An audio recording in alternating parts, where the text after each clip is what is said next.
Call to order the regular meeting for Tonganoxie USD 464 Board of Education for Monday, March 10th. Please join me in the Pledge of Allegiance.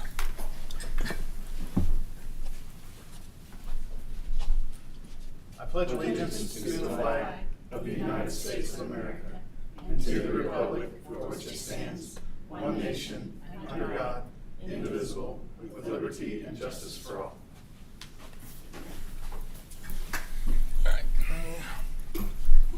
I would move that we approve the agenda and add a agenda item to recognize the Lady Chieftain Wrestling Team.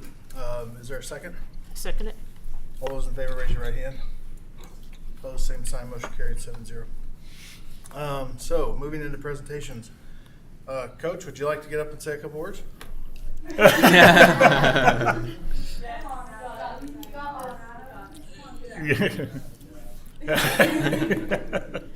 These are my drills. This is, how many's here? 1, 2, 3, 4, 5, 6, 7, 8, 9, 10, 11 out of 21.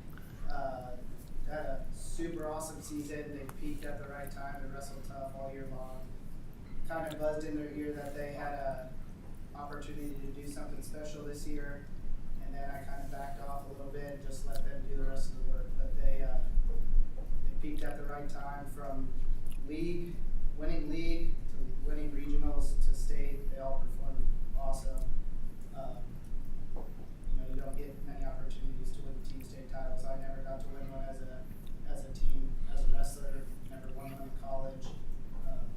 It's awesome, and especially to be the first girls team here at Tonga to win a Acacia Trophy is it's really cool. So back again next year and see what happens.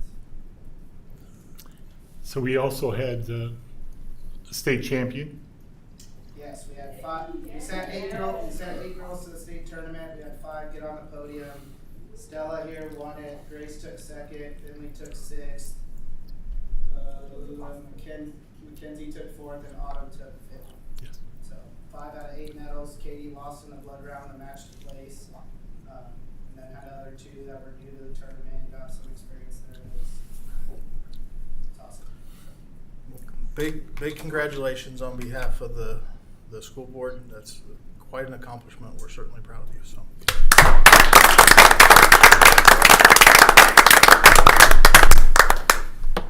Okay. Thank you for coming. You bet. All right. Presentation 1.4. Brandy.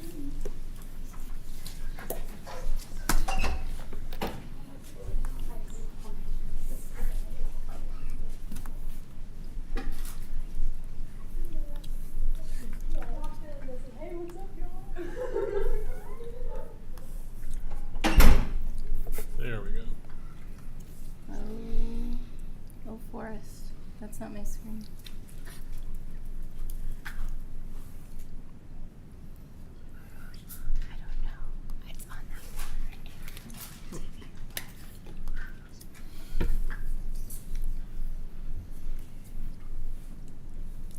one moment, please. It's very pretty.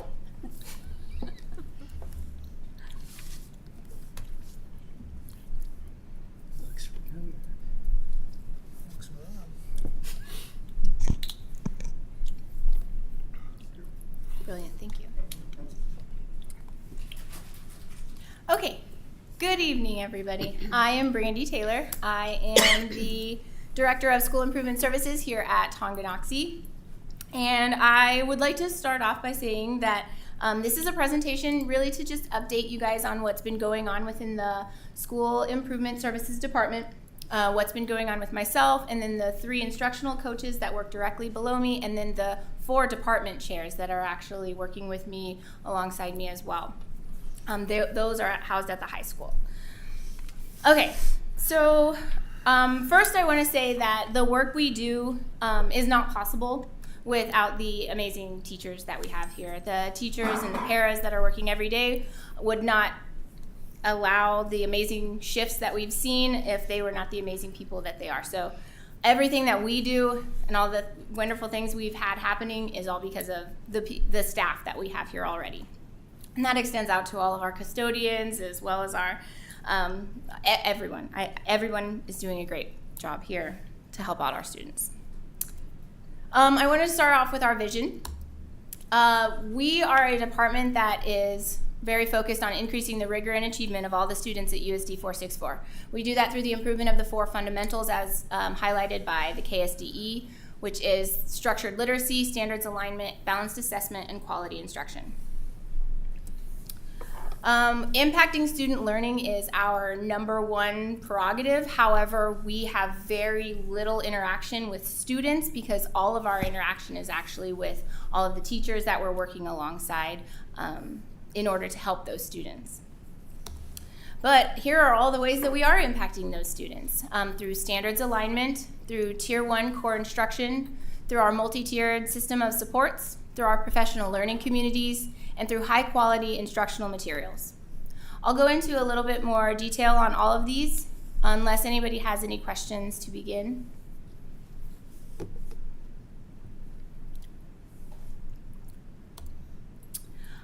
So we are starting with standards alignment here. A big shift has been our work with curriculum design maps. These are required by the state of Kansas and are included in our KISA process and our strategic plan. They are to have all students be recipients of the guaranteed viable curriculum. It shouldn't matter which teacher a student has because all teachers should be teaching the same things, right? So that's our #1 priority there. I am scheduling and supporting all of the vertical professional communities, which are K-12 meetings where we are putting teachers from kindergarten up through those teachers who are teaching our AP classes in the same room. As long as they are in the same content, they are actually looking at how those standards align all the way up. So starting at kindergarten and going all the way up, how does that impact the final project that the seniors are going to do in their history class or a government class? How does the paper that they write in 4th grade impact the paper that they're going to write as an 11th grader? Et cetera, et cetera. So those conversations are being led by teachers with guidance and slides, other meetings with myself. We are also looking at document-based questions. That's a big push because we are looking at the cognitive load that writing requires, and we know that that is a big shift for our students. I'm working with the 4th grade and the 5th grade with my instructional coaches. We are pushing in at the elementary to help them get those document-based questions. These are essays that 4th graders are now writing using primary source documents. They're citing their sources using in-text citation, and that lift will be a heavy lift this year by me and the instructional coaches, and then next year we will have much more of a we'll walk alongside you mentality. We have our Tier 1 core instruction. That's probably our biggest area of focus. We have led development on engagement, teacher clarity, classroom management, math manipulatives, FastBridge, Kagan, class building, team building, as well as behaviors within the classroom. We've developed a website so that teachers have access to any PD that we have delivered, as well as any other tools, structures, practices, or strategies. It also has checklists on there so that they can check through to see exactly how to do any of those pieces if they wanted to work on that solo, or when we walk alongside them, we print those off and use those as a check when we do walkthroughs. Speaking of walkthroughs, we are looking to calibrate and participate in plenty of walkthroughs this spring and then moving into next year. That is a chance for us to get in and see how the resources that have been recently adopted, how they are doing within the classroom now that we've had some chances for implementation. We also made professional development choice sessions and set up days for those, and then arranged for other providers to come in and help us become the experts that they are in their pieces. Within the MTSS, or multi-tiered system of supports, this was probably one of the biggest areas of need here in Tonganoxie, where we are looking at students who were at a level 1 and who stayed at a level 1. We wanted to make sure that we have eyes on all of those students who are identified in that tier, because we want to make sure to move those students out of level 1 into their level 2, level 3, where they are able to access material on grade level. That's our biggest focus, and that's why we need to have that multi-tiered system of supports, where if they're not getting it in the classroom with that core 1 instruction, we want to make sure that they're getting that support in either their tier 2 and in some cases their tier 3. So hopefully those kids that have the most need are actually getting a triple dip And the resources that we have, the humans that we have right now, I think we are able to do that for almost all of those students that are identified at that level. One of the really big pieces that we've moved along in the multi-tiered system of supports is the resource allocation, making sure that teachers are using vetted, researched materials that are aligned with our standards that will help to develop our students up to the grade level that they're supposed to be working at. It's crucial that we're using high quality instructional materials as designed by KSDE. For part of the KISA plan, you are required to use those high quality instructional materials.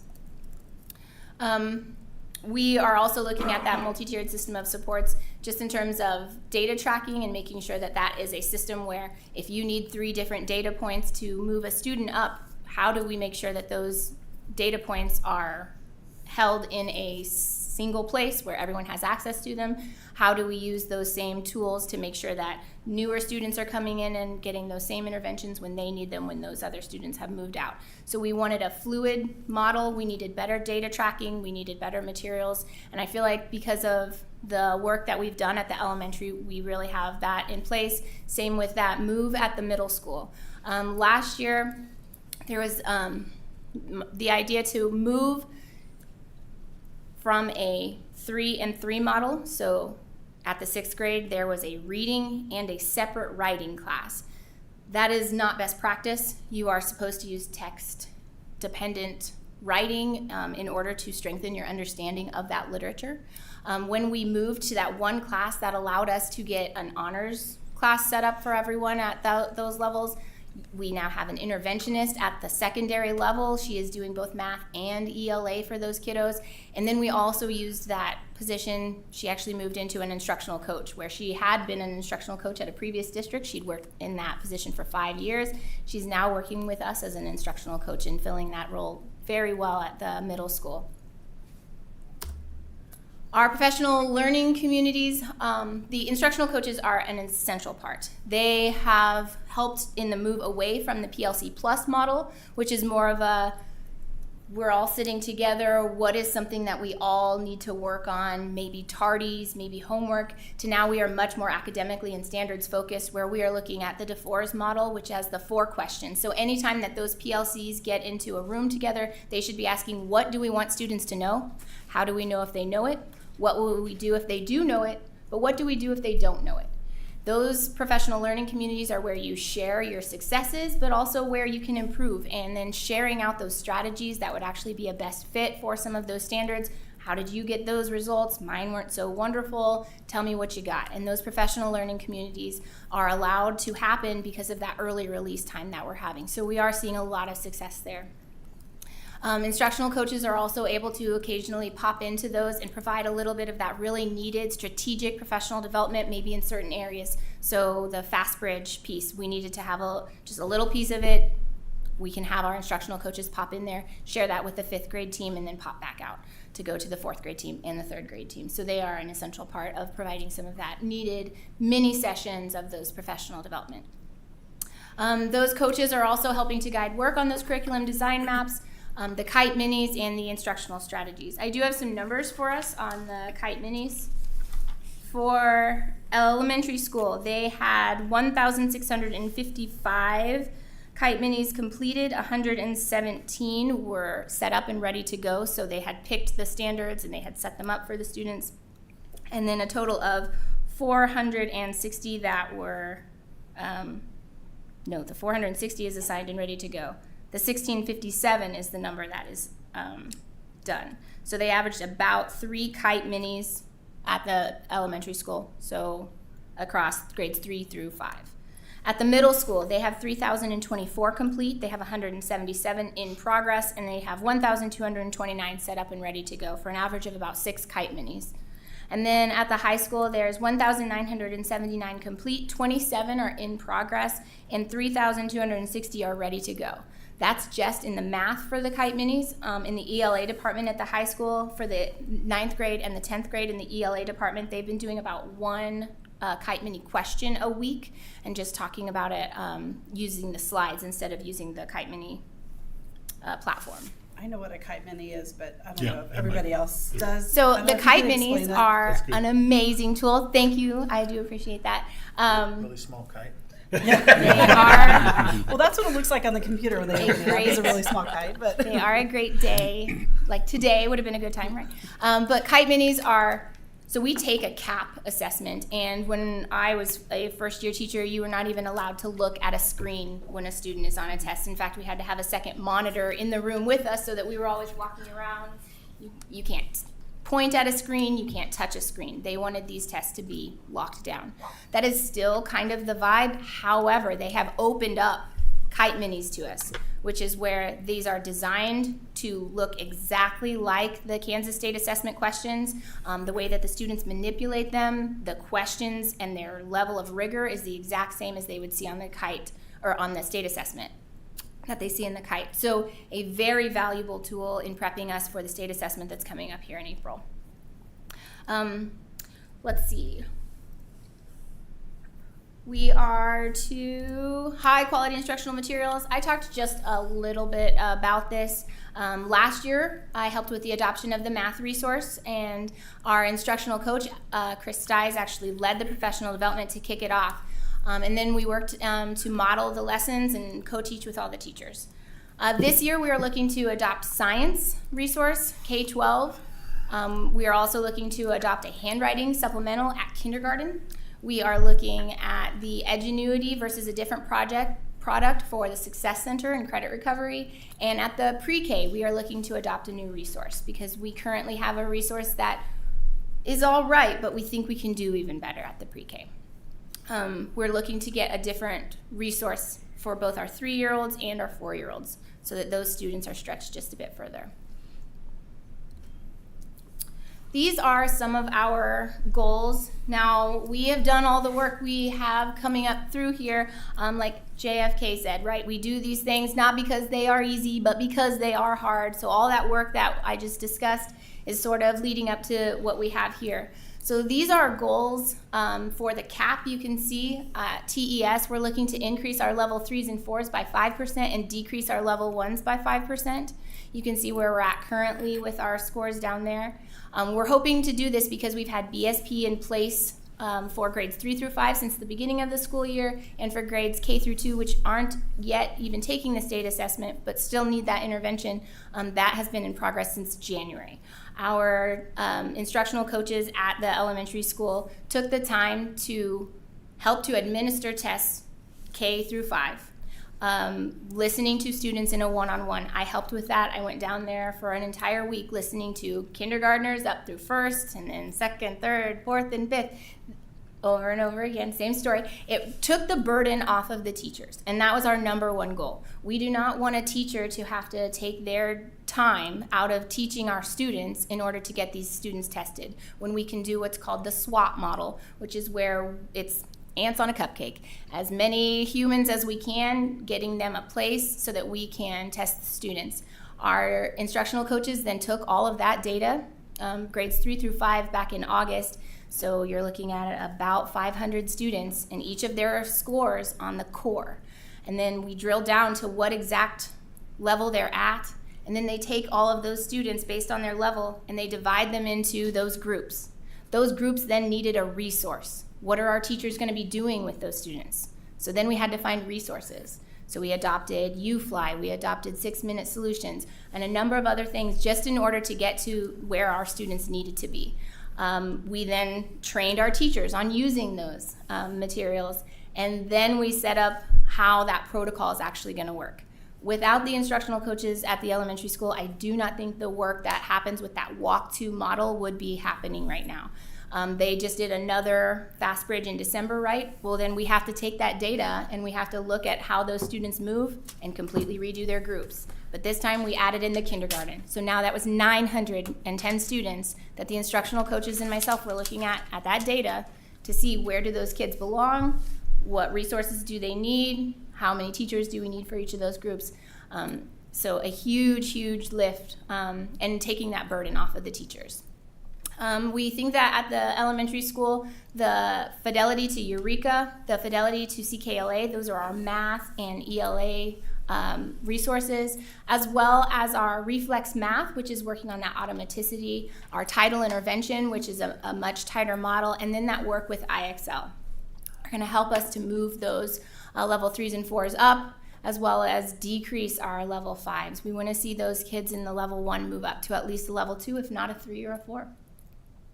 At TMS, we want to increase our math level 3s by about a 10% increase, and we want to decrease our level 1s by 5% and increase our ELA by 5%. Currently, you can see those levels there.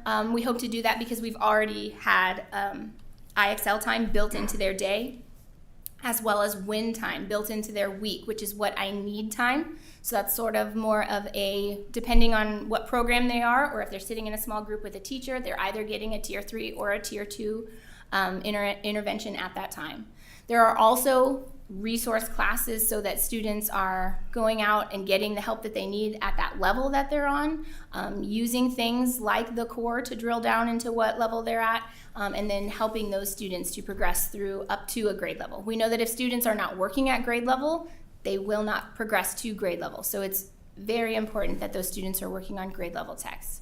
And then we're hoping to implement a boot camp week just to get ready for state assessment, where we will kind of really drill down into these standards that maybe you saw in August, but you haven't seen them since August, so we're gonna make sure that we kind of refresh for the kiddos. At the high school, we're hoping to increase our level 3s by 5% and decrease our level 1s by 5%. You can see our current levels there. And then we are hoping that our math lab class, our IXL, and our boot camp in our ELA and math classes at the high school can help us to accomplish that goal. For our district, we're hoping that our professional learning communities and working with the ICs during early release is successful. The way that we're doing that is making sure that those instructional coaches are at the PLCs. For the first semester, our instructional coaches were put into a different situation, and we said we really need them to be the leaders at the professional learning communities. So we made sure that that happened. They are focusing on those 4 questions with the priority standards. They are working to complete the CDMs. The update on the CDMs is that they are complete at the high school. They are really just a living document at this point. Is what I had down and expected to accomplish last year exactly what I did do this year? Can I improve it in any way? How did I improve it? What other formatives should I add in? They've also helped with those Kite Minis in all the math, ELA, and science classes in grades 3 through 10.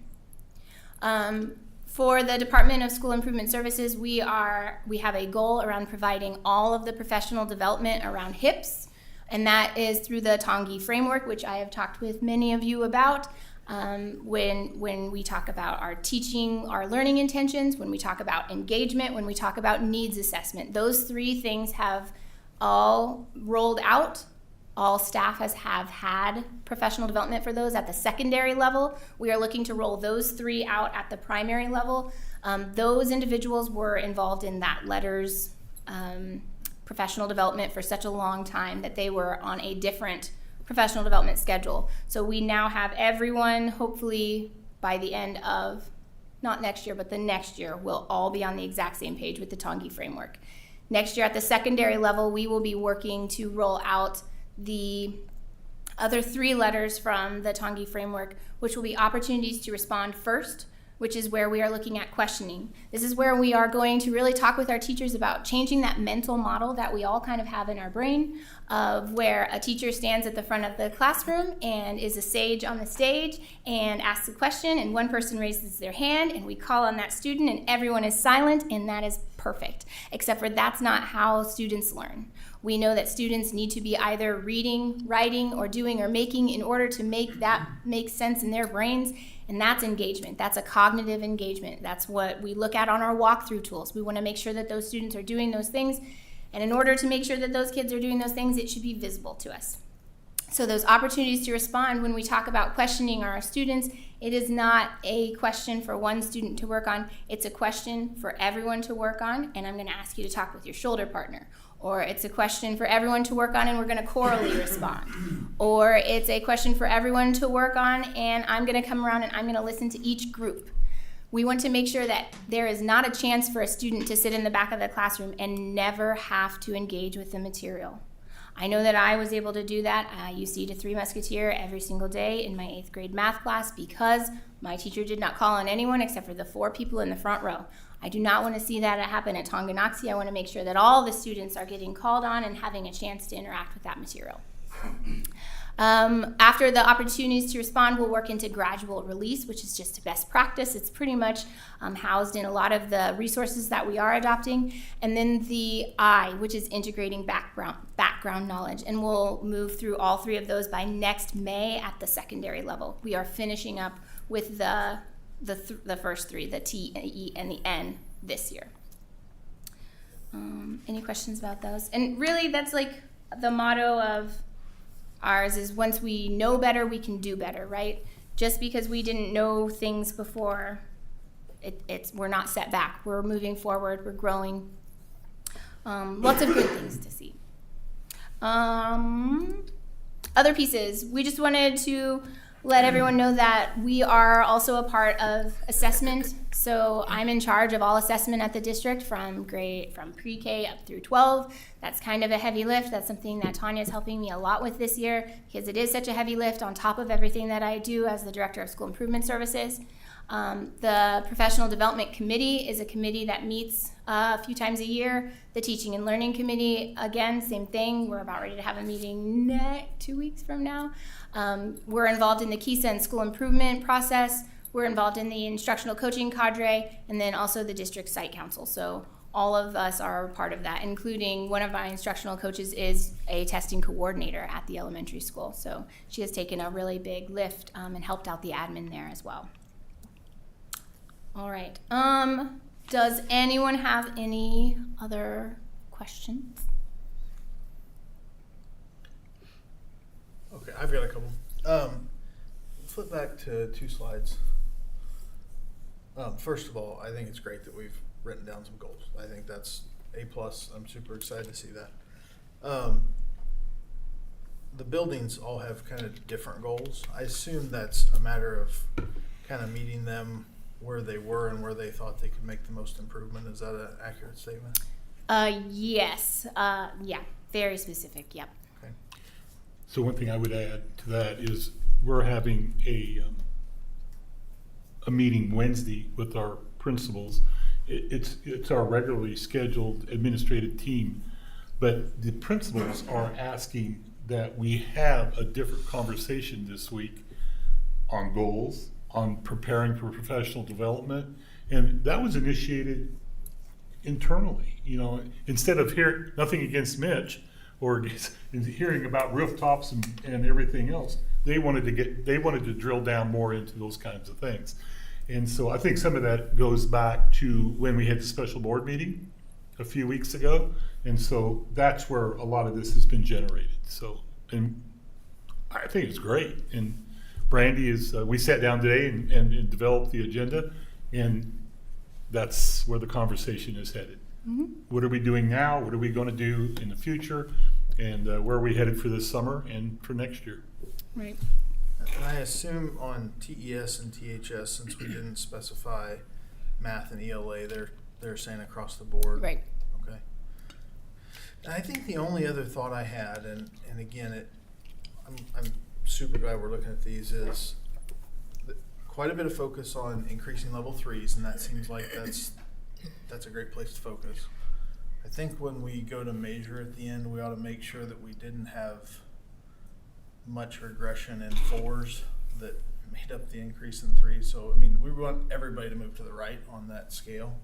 So I just think we need to watch that carefully as we assess the data. But you can't assess the data if you don't have goals, and we do. So that's great. Right. Yeah, I think that having those honors courses at the middle school is a big push toward getting those level 4s. That was something that was completely missing. I mean, trying to enrich in every single class for just a few students, whereas now we have those students self-selected in a room together who are saying, push us farther. Fantastic. And then at the elementary level, that is a need that we identified when we were looking just at FastBridge results from December and saying, okay, so we have all of these kids who kind of meet their grade level markers, grades 3 through 5. But then they're in their on-level groups and they're doing on-level things. We should be pushing them up. And so now we have to take apart that on-level group, though, divide it out into grades now. So now it'll be a 3rd grade, a 4th grade, and a 5th grade, so that we can push them all just a little bit further. So it's a juggling of humans and all of the different amazing things that they're able to do and what they're comfortable with, and just trying to make sure that that can start right off the bat in August after that data comes in. Is at the elementary school, is that what the BSP kind of Yeah. focused on? Yes, And that's- then did the classroom movement affect any of that ability to do BSP? The classroom movement is the walk to. So That's it's the walk to. It's the Okay. walk to, and it is the Brave support time. That is that time in the day. So the K through 2 does that like pretty much first thing in the morning when they're still in their learning mode. I don't know if you guys remember kindergartners. And then in the afternoon, it's about 12 to 12:30. We're doing that at the grades 3 through 5, and it's that walk to model where they're going. That whole floor is open for spaces for them to move in and work with those people. I also appreciate the fact that we have goals. I do have a quick question though. So when we look at those, kind of like with the PLC model, what are we going to do if we don't meet those goals? And what are we going to do if we do meet those goals? Have you thought about that? I think if we don't meet those goals, we need to find out why, because we really do have eyes on so many of those kids, and everything is really plugged in. So we would really dive down into the data and see what exactly was it that we missed. I would be really shocked if we didn't see some movement this year. For when we do meet it, though, I think that's when we say, okay, we can maybe get a little bit more aggressive with a goal, looking back at our strategic plan and saying how quickly can we get to that goal. And then we can check that off years before it's actually due, which would be nice. I had one other question too, just related to like the work supporting these goals and the MTSS model. And I'm wondering how that kind of interfaces with the professional learning communities. Like, are there tier 2 and tier 3 supporters involved in those two? Yep, exactly. What that really is in those professional learning communities, that's where you might have your Power 5, right? And so if I had main idea and details at the very beginning of the year, if my student isn't getting it in my class, that's a problem for me, but also that's probably going to show up in the core, and that might also show up as a deeper need where they've already been put into a title class. But if it's showing up in my classroom, I've given a formative. I just gave you guys a really quick passage, and then I said I want you to just underline the main idea. If I, as a teacher, am walking around and seeing that, me as a teacher, I should take all the data and then kind of divide it out into 2 piles. And that pile of those kiddos that did not get it, that's when I, as a tier 1 teacher, I'm going to pull those kids aside. If I didn't reach 80% of those kids, I'm going to reteach the entire class. But if I got to at least 80% of those students, that's more of a small group where I'm going to pull those students back, maybe right after lunch, maybe just a couple minutes at the end of the day, and sit down and say, okay, we need to chat about this. Put some other things in place on their IXL, maybe chat with those other individuals who are meeting with them as well, but just making sure that we have that kind of covered in all those areas. But as a tier 1 teacher, I would want to meet with that student and look at that, my teaching essentially, and say, did I make it to 80%? Was that a me thing? Or am I just needing to get across to just these couple little kids, maybe in a different way? Different wording usually. So, if we got students that are not on grade level, obviously we're spending time and energy to try to get them on grade level. Do we hold students back? We don't usually. So that seems like a real challenge for my 4th grade kid that's not on level. We put time, energy, and effort to get them on grade level, but we advance them anyway. Is that accurate in what's happening? So that could impact everything I'm looking at. It Across probably the does, district. very much so. Well, that's why we look at our level 1s and all our level 2s so closely. That's why we have those interventions in place, and that's why we still at the tier 1 level are giving them on grade level material. At that tier 2, maybe tier 3, they might be accessing material that they have a better relationship with, more accessibility to, but they will always be coming up in a class and getting that tier 1 instruction at grade level. If we never give them instruction at grade level, they will never be at grade level. But because we're building in those holes in that maybe tier 3 or tier 2 platform, then we're able to say, okay, now that you've had that skill back built, right? Maybe it was multiplication, maybe you just never got those, but now we've got something in place so that now you've got those, so that now these fractions work that you've been doing in your math class actually makes sense. And it's because you had this gap here, but we're still gonna be pushing you at grade level here. So our goal is to not have anybody, I mean, if you look at the MTSS pyramid, it is supposed to be about 5% of students at the tier 3 level where they're not able to maybe access that. Tier 2 is about 15%, but 80% of our students should be on grade level. And that's our goal, our ultimate goal is to get everyone onto grade level and reading those materials, interacting with those materials on grade level. Okay. Research also shows that it isn't beneficial to retain them because they're just repeating the same thing that they had before. Where if you're progressing them forward, now they're not only getting on the grade level stuff, but they're also getting, if it's built in correctly, they are getting what they needed to help them in a different format to teach it to them. So you're not just repeating the same thing over again. So if it's done, if MTSS is done correctly, it should build them up to grade level. That's the goal. Yes. Ultimately. And they may not be there at this point, but they're improving, making progress towards that Right. goal of being at grade Right, level. and if they're not, then that will flag us also. Within our title services, we have a system where we're saying, are you at least making progress? Or are you a student who we've had you in intervention for 6 weeks now and you've not made a move? That's a flag. And that's where we are looking at their data and making, do we have the 3 data points yet? Because that's when we need to start alerting people to maybe some different kinds of testing or just getting our school psych involved. Yeah, fair enough. Questions? Thank you. Thanks, Brandy. Thank you. All right, Mitch.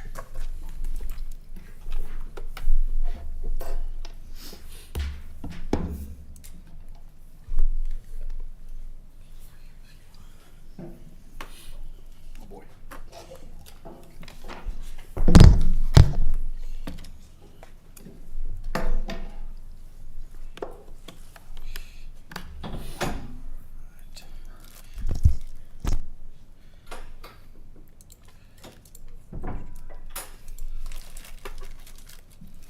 All right. So kind of in the spirit of what we've been doing, I really just want to continue to update where we are at with our capital outlay / bond contingency spending. In some of these projects, we've identified where we're at with them and just kind of continue to move the needle forward. I do have some information tonight that's kind of for you guys to chew on that I'll get to a little bit. As we're moving forward with some of this, we obviously need to start making some decisions on what our next plan is and what the next phase of some of these projects are. And so my goal is I don't have anything for approval tonight. We don't have any projects were there, but I do feel like in April I will probably have some bids and things for approval along these lines and just getting ready to make the next move. So just moving down the list here, a couple of these are pretty quick and simple. Our overlay at the middle school is all ready to go. Materials are ordered. All we're doing right now is just trying to work out the logistics of when that project's going to start. But there's really no issue there. And we actually had some pretty bad leaks coming out of winter with that big rain we had the other day. A lot of the frost and freeze and refreeze and unfreeze, I think, has kind of wreaked havoc on that roof. So oddly enough, we are in a good spot to need to be doing that versus being reactionary on that one. Same thing with the rooftops. The units are ordered. I believe they're in the yard in Kansas City. They're ready to go and mobilize when school gets out. So those two projects are right where they need to be, moving very well. The elementary school is kind of a new one here, and I am beginning to develop, I guess, a recommendation for the board and the district on how to handle our current issues with the VRF systems over there. And what I would like to do, and this is going to take a lot more research because this is just a snapshot of where we're at, and I'm working with Train to get that, is begin a yearly process of replacing the VRF systems with a different model system, getting rid of the VRFs, but doing it in a 1 to 2 pods at a time. And so what that really looks like is, let's just say, for instance, we've identified that VRF 5 is a problem child financially for us right now. Well, we would take that pod and say, hey, we're going to replace this VRF with a split system, and do that in the summer of 26. And then continue that process with the next biggest problem child and the next biggest problem child as we go. And what I think that allows us to do is then, okay, so let's go to VRF 3, which is where we approved that repipe work. Well, we're 6 years out from replacing that now. I think, assuming that, again, I don't want to predict something bad or good, but that funding and that cost isn't going to be at a loss now, because I would hope that repipe and that new compressor work will last us another 5 to 6 years. And I feel like we just need to make a move. Every time we get a extreme cold snap, we just get in a bad spot over there. And so, I think I was extremely frustrated last time we talked because we were just coming out of it. This is kind of how I want to tackle this going forward. And I think in April, Lauren and I can sit down and really look at that capital outlay long-term plan and say, okay, hey, here's the idea. It's roughly $350,000 to $400,000 to put a split system on one of the pods. Now that price is obviously going to increase over time with inflation and things of that nature.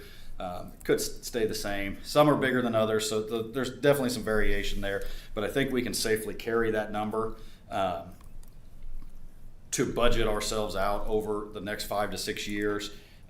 We may decide, hey, we want to replace 2 at a time, but I think it's taking the information that is, how much money have we spent on some of these? Where are the ones that are really costing us versus maybe the ones that are operating better? And again, if we discover that the repipe work on VRF 3 can get us another 5 to 6 years and that becomes our last replacement, I think that's money well spent. I think we've done a good job of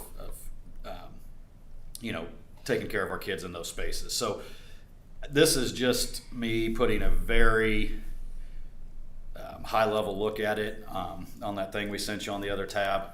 Once I have a lot more information regarding exactly how we would tackle these, which units we would tackle, and then the financial piece. But that is my plan going forward, to start diving into that process of elementary school HVAC versus just kind of standing up here saying, hey, we're working on it. I think we need to start making that move, and so that will be my recommendation to do that. And obviously I'm open for suggestion or your guys' thoughts, but I kind of want to get that put in the back of your brain so you can kind of chew on it, and then as we move forward into the next month, we can decide if that's how we want to operate. That's how we'll move forward.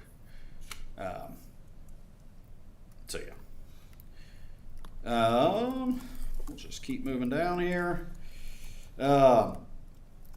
The TES and TMS parking lots here in white. This is my good news part of it. Kind of come up with a different plan to edge mill that parking lot and overlay the current parking lot per the recommendation of Chris and I kind of looked at the parking lot as he's got some expertise there, and that has driven the cost down substantially to the tune of less than $200,000 on kind of a budget item. So that RFP will be going out over spring break, and I will probably have a number to bid in April, or an acceptance of a bid in April. I think at one point we carried almost $1 million on that. I think the last time we talked, we carried $700,000 on it, and this is something I think we're extremely comfortable with, and a massive cost savings. So that's the fun part for today. So yeah, I will have that in April. So then moving on to the multi-purpose field, and I think Lauren sent you guys some messaging about parking lots out here and additional parking on the west side of the campus. You also had an attachment on the board docs tonight of a proposal from DLR Group to start civil engineering and site planning for those two projects. And what that is a roughly just over $16,000, I believe, for both of those projects combined. So I want to make sure it's not $16,000 for one, $16,000 for the other. It's $16,000 for DLR to begin site research, making sure that the grading in the areas and stormwater can be removed appropriately, and then begin schematic designing, programming for the spaces, civil engineering of the spaces, so our utility hookups, whether it be electrical, water. And again, when we're talking about the multi-purpose field, we are talking about the field, the track, infrastructure of sidewalks, concession stand, restrooms, that long-term master plan we talked about that has everything in it, and then how we want to phase that and tackle that becomes really, really easy on our part to just bid it out in chunks, because we would own the design phase of that. And so I think we just want to make sure that we can get everything we want out there, and I don't know how to find out that without engaging this process. Additional parking on the west side of this building would ideally be for buses, red vans, minibuses, district vehicles. I think if we can get all our district vehicles off of this north parking lot, I think a lot of our parking issues are solved. So if we take all the red vans and the minibuses that are back here, obviously the rec commission has grown quite a bit, and I can tell you, rewinding to the programming we did in the design of this, I don't think at that point in time we planned on having district vehicles on these parking lots, and I don't think anybody anticipated the rec being as successful, is probably the word I'd use, as it is. And so that's kind of what's driven this need for this parking lot, is getting our district vehicles off of there, allowing the rec some more spaces to park, allowing our staff more spaces to park. But again, it's along the same lines of doing the civil engineering and the site work for that lot, which is this lot right here that we've talked about. And again, not muddying the waters. I think the long-term plan for this site, I would hope, naturally myself, but would be a complex, but I don't want to muddy the waters with that. I think what you're seeing again is taking this F parking lot and doing the programming work that fits X amount of minibuses, X amount of regular buses, all our district vehicles, whether that's a two-phase parking lot, whether that's a parking lot that would fit a sports complex 5-10 years down the road, but it would potentially fit the mold of growth going west. So, and again, this is a DLR group rendering, so they are familiar with what our desires here, and so they can take this parking lot, do the programming for the exact amount of vehicles, buses and things of that nature that we need, and then deliver us, some sort of design that would get our buses, power for our buses, being able to plug in our diesels, etc. So this is kind of what we're talking about, and again, in the spirit of creating these long-term plans that allow us to do the things we want to do down the road, whether it be here or at the middle school, is what that design group is. And so again, I just kind of want to share that information with you guys to have some feedback with Lauren. If that's something we're comfortable doing, then we can engage DLR to do that. I think per their proposal, it gives them 2 cracks at each one. They will design 2 different styles for each one, and again, through that programming and site design process, we can get the things out of it we need. So again, we've talked to some other folks about designing this. I've talked to some other folks about different ways to go about it.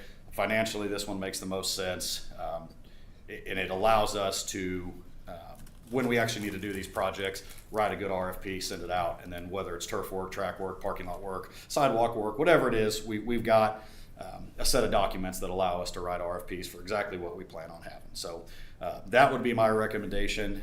It's under the board's capacity to need approval, but it's not something we're asking for tonight. I think it's something for you guys to chew on, and we can come back to in April or engage Lauren at some point. So questions on any of that? I'm going a million miles an hour. So I do have a question Yeah. on the parking. Sure. I know we park district vehicles out in front of this building. I guess I've always kind of wondered why we're not parking them in the gated lot back here. Why wouldn't we park our vehicles there instead of up Sure. front? I think right now it is a matter of convenience because the transportation's right here. So when people come, when a debate coach comes to get van keys, he gets them out of the district office there and just goes there and picks them up. The drop box is over here.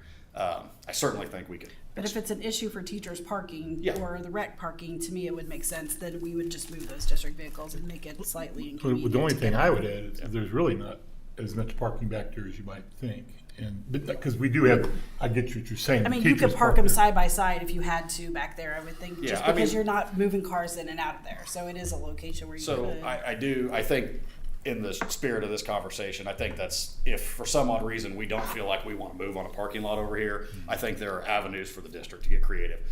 I think this parking lot is just a slam dunk of needs that the district could use.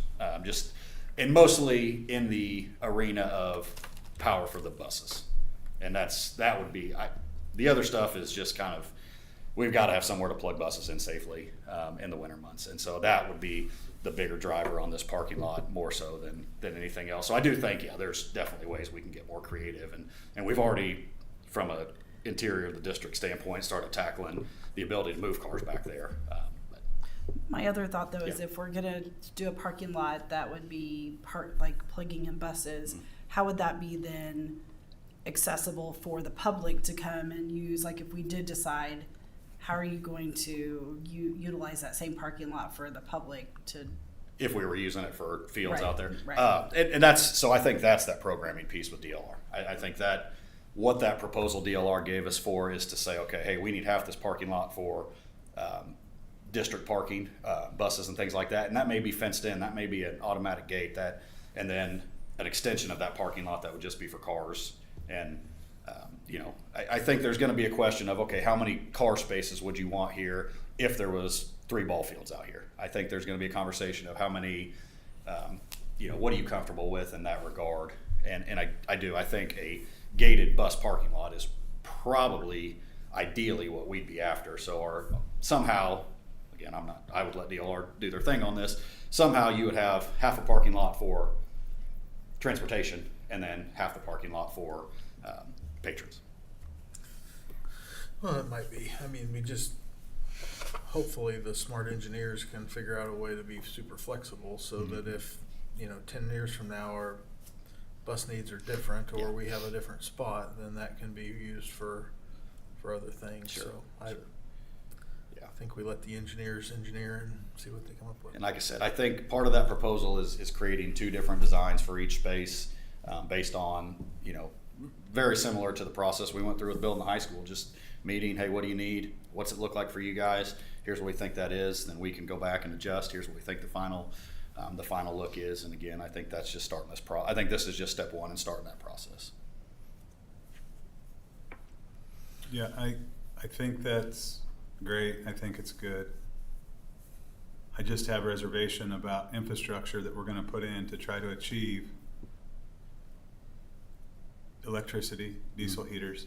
Because what I'm hearing, and it makes perfect sense, and I know there's ways to overcome this, I'm not an engineer. Sure. But I know that we're trying to get dual purpose out of this parking lot when we incorporate ball fields. I spent some time out at the fairgrounds when we have ball games. I don't know how many ball fields we get put in here for dual purpose parking lot. Sure. So I agree, to Justin's point, we let the engineers do the engineering. But our wish list of fields may be shocking for the amount of capacity we need for parking. Yeah. Because we're trying to achieve a bus parking lot, additional rec parking, teacher parking. Yeah. This might be an awful big wish list for a dual purpose parking lot in what I'm hearing. Sure. And the infrastructure that you're gonna spend the dollars to put in here, in my mind, that will be dedicated bus parking Yeah. for a long time. So in my mind, it's not dual purpose because of the infrastructure that's gonna go in place for this parking lot. Yeah. If that's our intent Okay. Yeah. for the buses, in my mind. No, I think I sort of get what you're saying, and again, I think Again, I'm not an engineer, Yeah, I but think let's at let some them point it's tell us. there becomes a very real parking lot count conversation. I mean, that's just Absolutely. It's a square footage meets how many spaces meets when we move off minibuses and red vans. How many spaces does that open up? I think there's a conversation for how many teachers are we going to have here in 5 years. I think it really goes back into, and what I'm reading with DLR's proposal is it gets us back into that initial programming that we did when we sat down with teachers and said, hey, how many classrooms do we need? What, you know, it's that, how many classrooms do you need for this many dollars and this many square feet? And I'm gonna say it again, nobody wants to hear this. At some point, our football practice field Yeah, will become a parking lot. It has to. sure. It just has to. That makes the most sense. Yeah, Utilities are there, the expense, yeah, just sorry, I agree. football team, but there's just, that's a Yeah. very valuable space. No, I wholeheartedly agree, and I think that conversation plays into a little bit. If you had a turf baseball and softball field, you'd have a whole nother football field worth of space. So I think there's a lot of moving parts there that I'm For involved sure. in. You know, you can certainly chop up my practice football field at the expense of. No, I'm just kidding. So yeah, I think our recommendation is certainly to move forward with DLR. Be able to answer all these questions that we have right now. I don't want to come back and be able, I don't want to be the one guessing on this. I want to make sure that we have done our due diligence, and I think we've got a great relationship with DLR, and I'm very impressed with the work they've done. So I think that's just our next move. And like I said, that proposal is attached for you guys to chew on a little bit. And I've talked to Lauren about just kind of how we want to move forward with spending that. So On the TES HVAC Yep. stuff,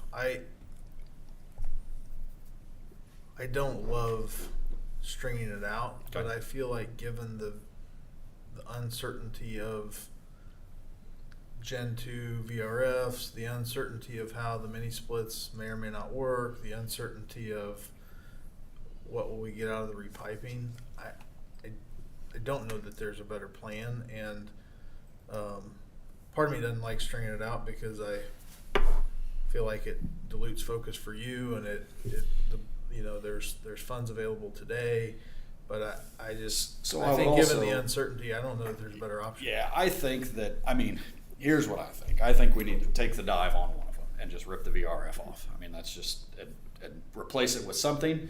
And I think we could either love that something or not love that something, but I don't know. I can tell you what I tell you what I do know. I don't like what's up there, and I would fight tooth and nail to not put anything that starts with a V up there ever again. So I think that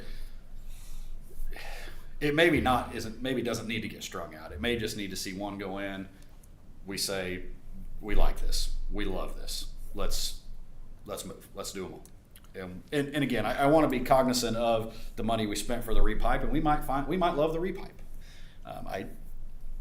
I mean, it's still the VRF, so I'm still going to be a little bit shaky on how much I love the repipe, but I think that we are just swimming upstream on a lot of this. So.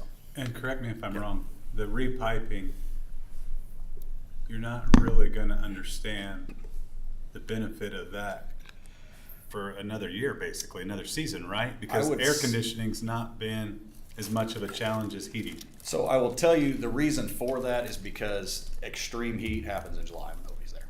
So I think when we get the conclusion of that first 3 days of 102 plus, we will have a really good eye on that space, and I think we'll have a pretty good idea. That'll be a gauge to see. I think this group, we hear the cold a lot more because we deal with all the cold.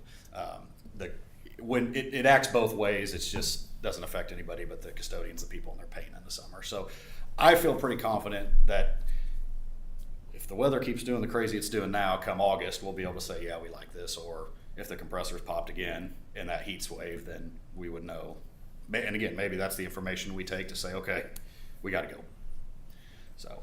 And you're not hearing through engineering or HVAC professionals a real clear solution to our problem.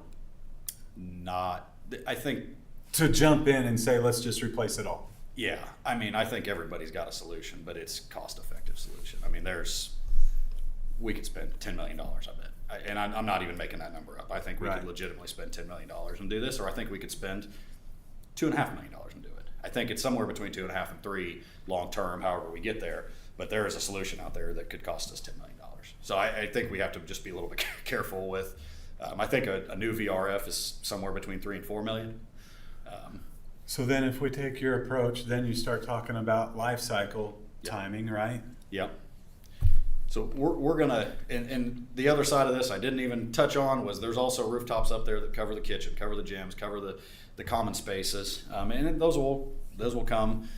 I think we're a little bit spoiled right now with the way we've been able to tackle some things, and I think we're not going to be in that position going forward. But I think the answer is making sure that we are planning to do these things in, maybe 1 to 2 at a time chunks, and making sure that part of this is not, if one of those rooftops did just go kaput, that we would be in a financial situation to replace that along with the other things that we're trying to accomplish here. Because, you're coming up on, 2029, 2030, that's going to be 15, 16 years of that. And I think it's pretty feasible to go to 2035 before you really start having those conversations. But, that's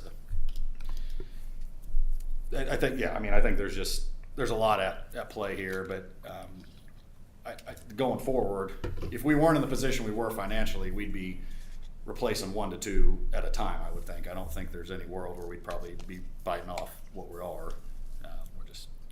So I think that's kind of how we have to operate going forward. Okay. And then I've got a couple other quick things. Again, I'm just up here. I'm getting on your radar, and then I'll get out of your hair.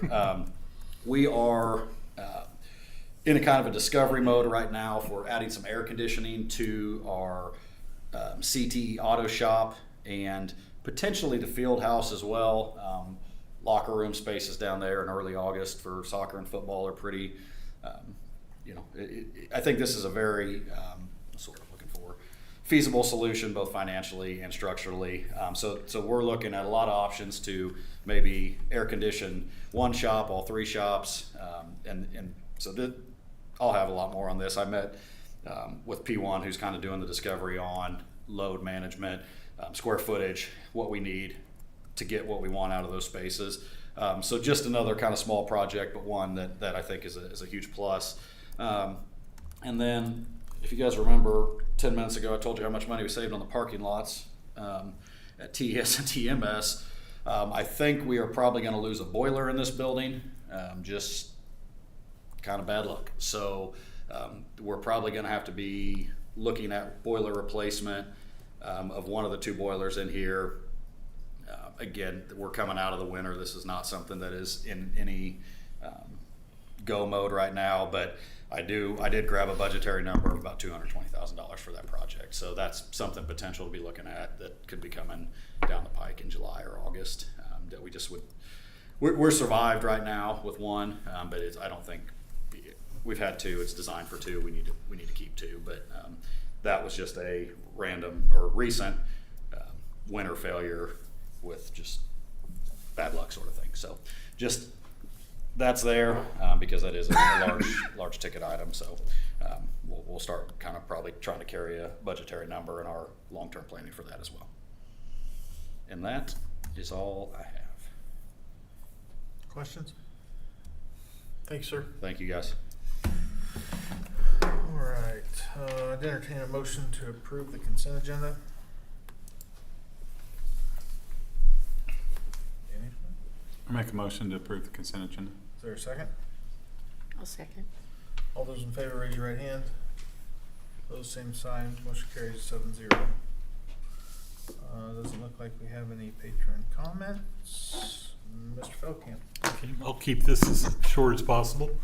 We're doing our monthly or every other monthly budget review with Greenbush. We had it scheduled for the 4th, then we had it scheduled for the 13th, and now we've had to reschedule again to the 31st, either through sickness or whatever with scheduling. So it's not off of our radar, but we're still working on it. So we got some work to do there. But we're going to have another review here at the end of the month in just a few days. Have been meeting, not regularly, but have been meeting with the Leavenworth County Superintendents up at Leavenworth. They've been very good meetings. A lot of them are, efforts to try to meet with legislators and talk about what's going on in the Capitol. And I think for the most part, that's gone fairly well. The discussion's been good. The problem is trying to get legislators they're busy with being in session.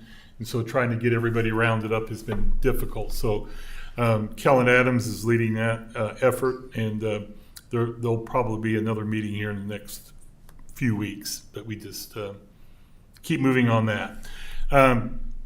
I had Jill kind of just give you an update of what's going on with her. A lot of good news, with her hiring of, more drivers and getting drivers certified.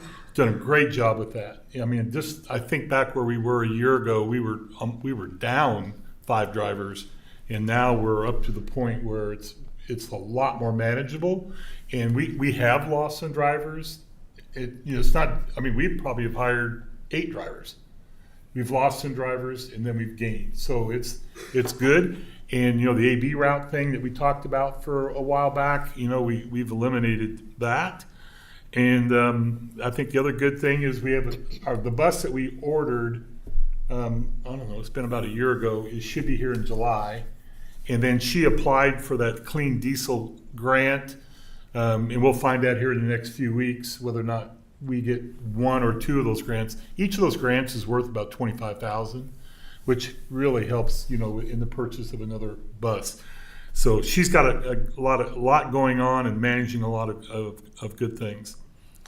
And then let's just talk real quick on the administrative retreat. We really want to get this in I'd like to get it in June. And Tanya's been sending out a lot of information, and we found out June 2nd isn't going to work.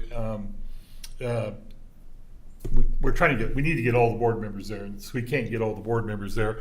June 10th is a date that you said was good for our administrators, and we need your feedback if that would work. It's a Tuesday, so it'd be the day after our June board meeting. And we can start at 10 o'clock, 9 o'clock, however, what we'd like to do is do some board training. I think it's been a long time since we've done that. And then we want to start in on with administrators with goals. You're getting to know them better would be another way to put it. I think that's important to us. We just haven't done that for the last couple of years. So does June 10th look like a good date for anybody? And you're thinking during the day? Yeah. Now, if you want to do it, we can do it in the evening. I just got to know how early we could start, because we're probably going to need 4 hours minimum if we're going to do all that we want to do. If we do the board training, like if we bring KSB in and working with like some of our goals and touching back on our strategic plans, I would say a minimum of 4 hours. What do some other districts do related to annual retreats like this? Do they do like a half day one day, half day another? Do they? The hardest thing about you guys have busy lives, and if we can get you together at one time, that's ideal. I don't know if I know of anybody that does 2 days, like a half a day here, half a day there. I haven't heard that, but I think it's just been a while since we've had a board retreat. I think it's been 3 years. Well, I do think it's important. I think it's very important. Talk about the data that we just talked about with academics, that's the kind of stuff. Goals. There's a lot of things I think that we could touch on. So. I have no issue. I mean, I have no issue with starting at 3 o'clock and finishing early evening, or I'm just trying to see what's convenient for you. Once again, everybody has busy lives, lots going on. We're just trying to get both board and administrators all, together in the same space. So Why don't, Tanya, if you don't mind, why don't you send out a poll to the group tomorrow and maybe put 2 options, kind of an all day on the 10th and then a, afternoon through, even if it was a little bit later in the evening, afternoon till 8 o'clock, and just let's see what everybody's schedule looks like. Do you mind doing that? Got it. the 10th was the day that we had all of our administrators available. After that, it gets pretty sketchy. The other thing, of course, spring break starts next week, and we're in Friday. We have this Friday we have the PD day, so that kind of leads us into spring break. I think that's it. And I did, I sent out that information about the parking lots. I will tell you guys, the number one discussion, I meet regularly with the Rec Commission, and one of their biggest issues, and especially when it was cold, was they had a lot of people down here in the morning, and we were just out of parking. I mean, so that's where the complaints came from, is teachers didn't have parking, bus drivers would come back from their routes, they couldn't park their vehicles, and it was a mess there for a while. It's alleviated as weather gets better, but it was just during that stretch of not January and fixed, February. but No, we still got a ways to go. We've talked about this for a long time. We know that we could use some additional parking. And it is, a lot of it is convenience. You know, you talked about that. I hope you understand that. The reason we don't have all the minibuses out at the middle school is because this is where our transportation department is. I mean, it's just a logistical issue. So that's all I have. Tanya? All right. The first item on my report here is about the handbook committee, and I'll tell you where this started. Last year during negotiations, TEA, the teachers union, brought a large list of things that they wanted to see maybe changed in the negotiated agreement, added to it, or just updated. And a lot of that was a lot to tackle in a very short amount of time. So we came to an agreement with TEA that we would use this school year to look into revising some of our language in our handbooks, looking over board policy, finding where those things meet state statutes. And so we are beginning our process tomorrow with the handbook committee. This is a committee that's put together by the union, by TEA. They picked folks from all the buildings, and then I will meet with them, and we're going to go through our handbook. We're going to go through board policy. We will review the negotiated agreement, and as you know, we can't make any changes to that unless it's during negotiations. So we're just going to look through that, find areas where content is maybe confusing, unclear, outdated, needs to be changed, or just needs to be polished a little bit. And then we will bring those changes to negotiations so that it can be done and handled in that manner. And then we'll meet all those check marks of those areas where we told TEA that we would look. So that is starting tomorrow. I did attach the February edition of Tanya's topics, and there are just a couple things I want to highlight. The KISA accreditation, we had our district team go and spend the day at Greenbush. We worked, you attend with like districts. So we worked with Eudora, Atchison, and Wamego. We broke the group up, and we had different activities to do during the day, and then we came out of that with our action plan. We have submitted that to KSDE, and that was submitted today, and we should hear back in a few weeks if we need any updates to that. So that's a good process that we went through. We are moving forward with Frontline. Our evaluations are still going well, and those should wrap up by probably the beginning of April, and then we'll make sure that everything is closed out and done for the end of the school year. We've been training, since October on recruiting and hiring, and Frontline Central we started in January. The pieces for these, it takes a long time to build the system from within. We build it to exactly what we need.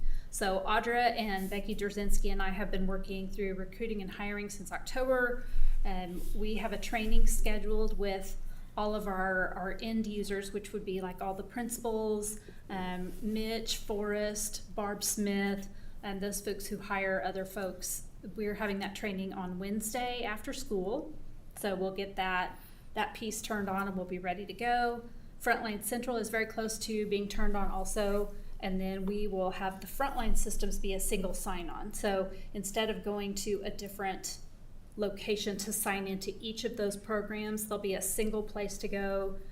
It's in ClassLink. You make the click, and then you can toggle through which system after you're logged in. And the apprenticeship program is going very well. We've got 3 more apprentices that we'll be bringing on after the summer, ready for the fall. So we'll be graduating out 3 of them as well. So it's gone very well. That's a Grow Your Own program with Kansas State Department of Education. Tanya, were there any other things like the handbook committee that we committed to during negotiations last year? No, that is all being handled with that handbook committee. So all the things they wanted us to add, to look at, we've reviewed that. I've reviewed, all the wording for those, and then I've put together the agendas for our handbook committee. So really, it's not just handbooks. It's looking at board policy. It's looking at negotiated agreement, and then bringing all that together. So we're meeting all our requirements that we said that we would do during negotiations. So, One- go ahead. One thing quick. When you have the handbook committee meeting, you may just validate with our TEA reps that they feel like that we've covered off on all those things. I want to make sure that we're in the business of honoring our commitments and not having any surprises. Yes, yes. And then to add to what he's saying, is that worthy of KSB looking at? Is there anything in there that would be If the- worthy of KSB taking a peek at before? We will, if there's anything of a significant change. A lot of the wording that they proposed to us during negotiations was honestly just a direct copy from state statute. We don't need to copy state statute and put it in our negotiated agreement. We can just refer to it. So I don't think there's going to be huge changes like we anticipated this Okay. last summer. I think it'll just be those little pieces and then making reference to state statute or board policy. Right. Well, it's just a tool we have if we need to. We just feel Yes, absolutely. Good point. Other questions for Tanya? Thank you. There's one action item. I would move that we approve action item 5.1, approval of additional bills. Is there a second? A second. All those in favor, raise your right hand. Opposed, same sign. Motion passes 7-0. I know of no need for executive session. General board discussion. I have one thing. At the end of the month, I have to put out the annual letter of intent to negotiate. And we're gonna be meeting with TEA in the 29th to 30th of March, I think. 20-something. 20, yes, toward the end. So in my letter, I need to put out who's going to be serving on the negotiation team. And it's usually is Justin and Chris. Are you guys planning on doing that again? For negotiations? I can. Yeah, okay. I'm glad to do it. Okay, we're gonna stay with the two, or are you gonna, you guys can, I can put your. Does anyone have a passion for serving on that negotiation? I would be willing to if Yeah, you want Do it? another person. I'm Okay. fine doing it if you want another okay. person. There'll be three. Probably And- don't want 4. 'Cause then we No. have- And then the only other thing I have to do is I will be sending out a rough draft of our intent to negotiate to all three of you. And we're limited to 3 topics. And I pretty much know what those topics are, but you'll be seeing that here pretty quick. And then I need feedback from you and as we work through that. Okay. And Sounds then- good? We won't negotiate till mid-June. But we have to get that letter in. Thank you. And then Tanya is gonna send out something tomorrow on the board retreat date as kind of a survey. Any other topics? Meeting's adjourned.